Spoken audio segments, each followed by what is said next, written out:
ବନ୍ଧୁଗଣ ଦେଖନ୍ତୁ, ଇଏ ଭେକେନ୍ସି ଆପଣଙ୍କର ଆସିଛି ଭାରତ ସରକାରଙ୍କ ଅଧୀନରେ ଥିବା ରେଲୱେ ରିକ୍ରୁଟମେଣ୍ଟ ବୋର୍ଡ ବା RRB ତରଫରୁ। ସର୍ବମୋଟ ଦେଖିପାରୁଥିବେ 9,144 ଗୋଟି ଆପଣଙ୍କର ଭେକେନ୍ସିକୁ ରିଲିଜ୍ କରାହେଇଛି ଟେକ୍ନିକାଲ ଗ୍ରେଡ୍ 1 ସିଗ୍ନାଲ ଆଉ ଟେକ୍ନିକାଲ ଗ୍ରେଡ୍ 3 ପାଇଁ ଆପଣଙ୍କର। ଠିକ୍ ଅଛି।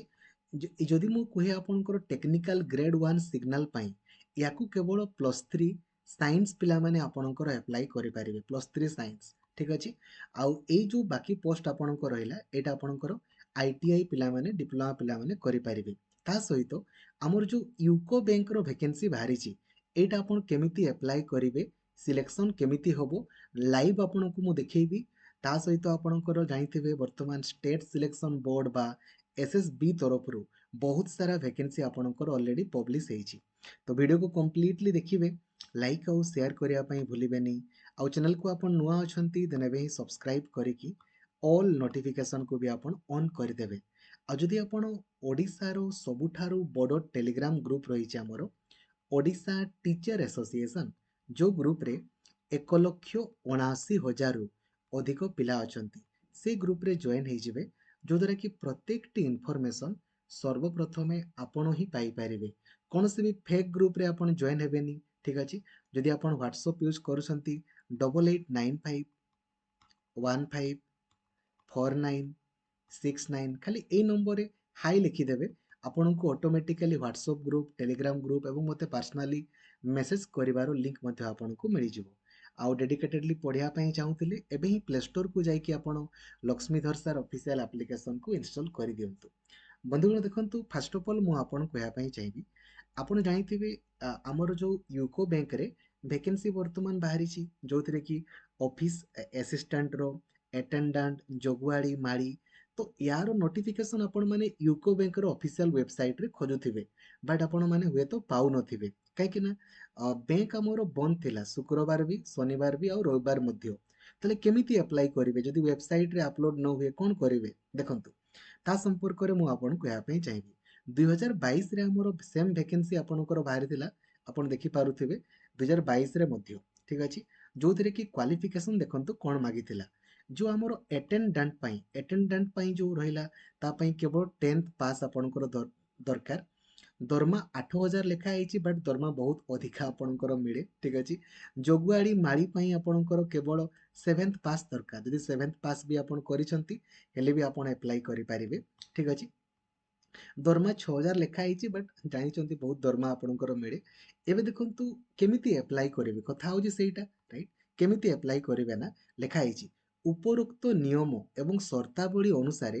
ପ୍ରାର୍ଥୀ ଶିକ୍ଷାଗତ ଯୋଗ୍ୟତାର ପ୍ରମାଣପତ୍ର, ଅଭିଜ୍ଞତା ପ୍ରମାଣପତ୍ର ଯଦି ଥାଏ, ଗୁଡ଼ିକର ଦସ୍ତଖତ ସହିତ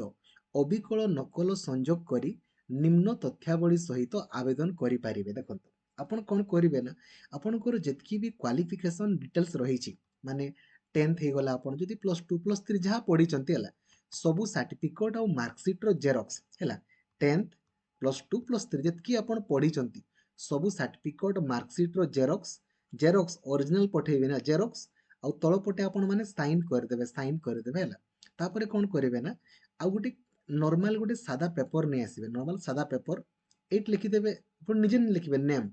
ଆପଣ ନେମ୍ ଲେଖିଦେବେ, ନେମ୍ ଆପଣଙ୍କର ନାଁ ଲେଖିଲେ, ଫାଦର୍ସ ନେମ୍ ଆପଣ ଗୁଡ଼ା ନିଜେ ନିଜେ ଲେଖିବେ। ଯଦି ଆପଣ ଚାହିଁଲେ ଫାଦର୍ସ ନେମ୍ ଲେଖିଦେବେ, ତାପରେ ମଦର୍ସ ନେମ୍ ଯାହା ଯାହା ମାଗିଥିଲା, ତାପରେ ଆପଣଙ୍କର ଜନ୍ମ ତାରିଖ, ଡେଟ୍ ଅଫ୍ ବାର୍ଥ ଲେଖିବେ, ଏମିତି ଗୋଟେ ପେପରରେ ଲେଖିବେ ହେଲା। ତାପରେ ଆପଣ ST କିମ୍ବା SCBC ଲେଖିବେ, ନିଜର ଆଡ୍ରେସ୍ ଲେଖିବେ, ଲେଖିଲେ ଇମେଲ୍ ID ଲେଖିବେ, ମୋବାଇଲ ନମ୍ବର ଲେଖିବେ, ଲେଖିକି ଆଉ ଉପର ପଟେ ଲେଖିଦେବେ ହେଲା, ପୋଷ୍ଟ ଆପ୍ଲାଏଡ୍ ଫର୍, କେଉଁ ପୋଷ୍ଟ ପାଇଁ ଆପ୍ଲାଏ କରୁଛନ୍ତି। ଆମର ଆପଣ ଅଫିସ୍ ଆସିଷ୍ଟାଣ୍ଟ ପାଇଁ, ଆଟେଣ୍ଡାଣ୍ଟ ପାଇଁ, ଜଗୁଆଳି ପାଇଁ କେଉଁ ପୋଷ୍ଟ ପାଇଁ ଆପ୍ଲାଏ କରୁଛନ୍ତି ସେଇଟା। ନହେଲେ ଆପଣମାନେ ଏଇ ଯେଉଁ ଗୋଟେ ପେପରରେ ଆପଣ ଲେଖିବେ ତ ଲେଖିବେ, ତା ସହିତ ଯେଉଁ ଖାମରେ ସବୁ ଭର୍ତ୍ତି କରିକି ଆପଣ ପଠେଇବେନି କି, ସେ ଖାମର ଉପର ପଟେ ମଧ୍ୟ ଲେଖିଦେବେ, ନହେଲେ ପୋଷ୍ଟ ଆପ୍ଲାଏଡ୍ ଫର୍ ଲେଖିଦେବେ ହେଲା, କେଉଁ ପୋଷ୍ଟ ପାଇଁ ଆପ୍ଲାଏ କରୁଛନ୍ତି। ଆଉ ସବୁ ଗୁଡ଼ାକୁ ଆଟାଚ୍ କରିକି ଆପଣ ଏଇ ଆଡ୍ରେସ୍ରେ ପଠେଇଦେବେ। ୟୁକୋ ବ୍ୟାଙ୍କ ଆଞ୍ଚଳିକ କାର୍ଯ୍ୟାଳୟ, ବାଲେଶ୍ୱର, ପୋଲିସ ଲାଇନ୍ ଛକ, OT ରୋଡ, ଜିଲ୍ଲା ବାଲେଶ୍ୱର, ପିନକୋଡ୍ ଏଇଟା, ଏଇ ଆଡ୍ରେସ୍ରେ ଆପଣମାନେ ପଠେଇଦେବେ। ଠିକ୍ ଅଛି। बुझीगले आउ सुडो मार्च सुधा जमी आपण मैंने पठे देवे देखो ऑफिशियल वेबसाइट को मध्य मुझे नहीं आपन को देखा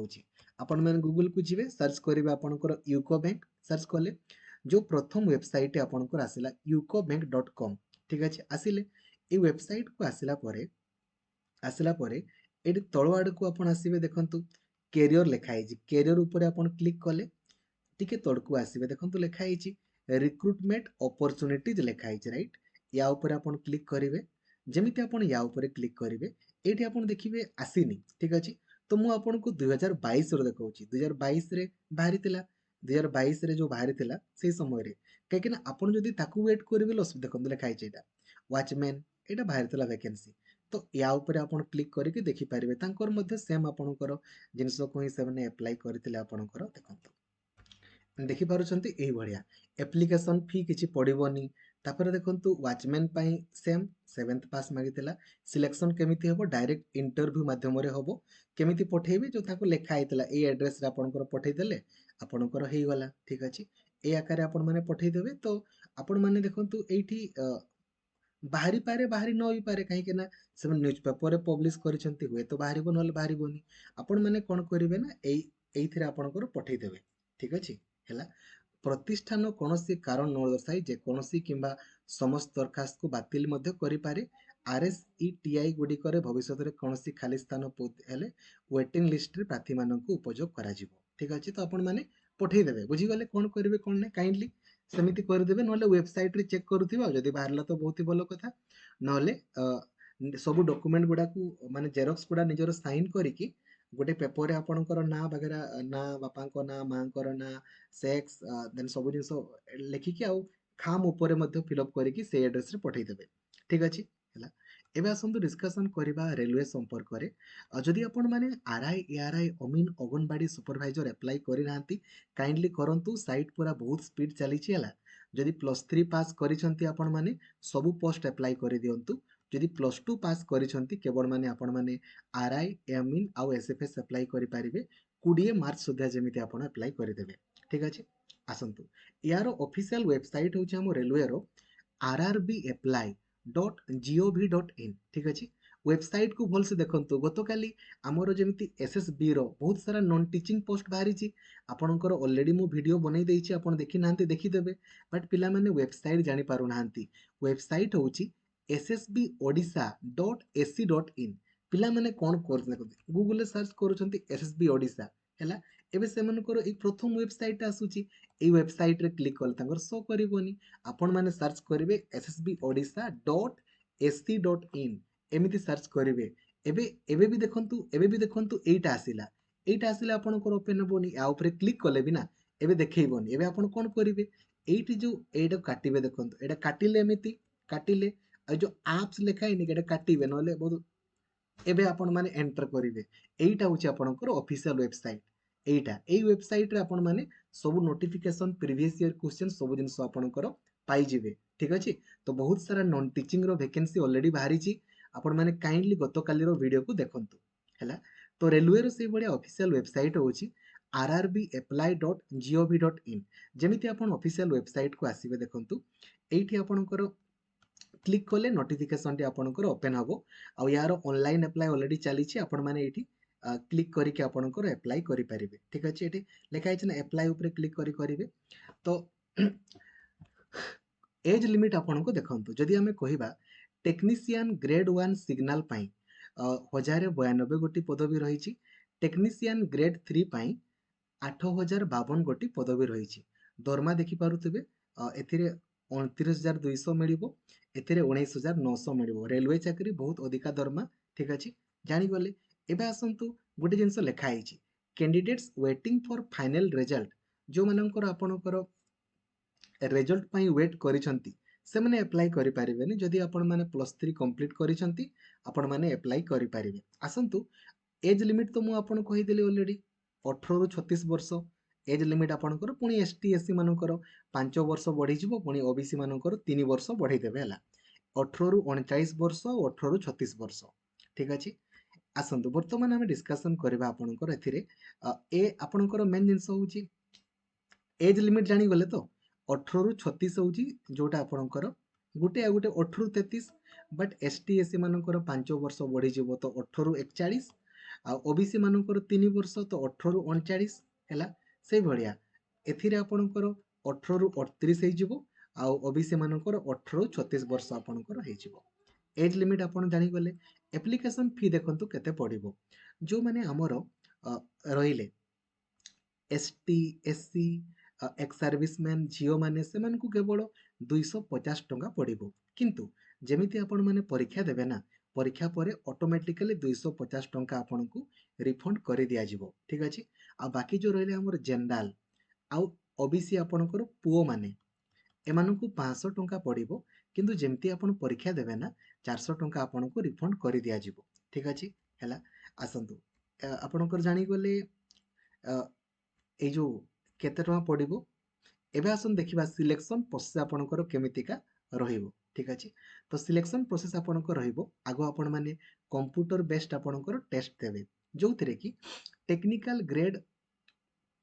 1 पाई सिग्नल जो मु प्लस 3 कथा कहूची से माने आपणकर 100 टा क्वेश्चन पड़िबो 90 मिनिट आपणकर परीक्षा हबो गुटे ठीक कले 1 मार्क मिलिबो गुटे भूल कले आपणकर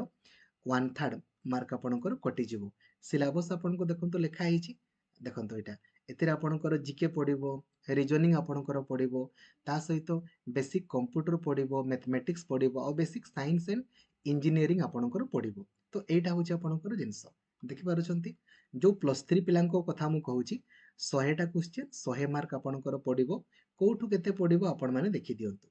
आउ जो टेक्निकल ग्रेड आपणकर 3 रहिला जोटा आपणकर आईटीआई पिलांकर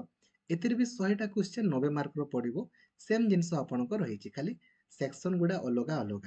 मैथमेटिक्स 25 टा क्वेश्चन 25 मार्क रीजनिंग 25 टा क्वेश्चन 25 मार्क जनरल साइंस 40 टा क्वेश्चन 40 मार्क आउ जीके आपणकर 10 टा क्वेश्चन 10 मार्क गुटे मात्र परीक्षा क्वालिफाई कले डॉक्यूमेंट वेरिफिकेशन देन आपणकर चाकरी आपण एथिरे देखिबे सबु जोन पई अलग अलग वैकेंसी रहिछि आपण कोनोसी भी जोन पई अप्लाई करि परिबे देखि देबे जोन पई अप्लाई करबा सबु जोन रो कट ऑफ मार्क आपणकर अलग अलग जीवो एबे आसंतु डिस्कशन करबा क्वालिफिकेशन तो टेक्नीशियन ग्रेड 1 सिग्नल पाई जोड़ा मु कहूली ता पाई केवल जो माने साइंस पढ़ी बीएससी पिला फिजिक्स माने फिजिक्स नहीं कि आपण पढ़ी थे electronics computer science information technology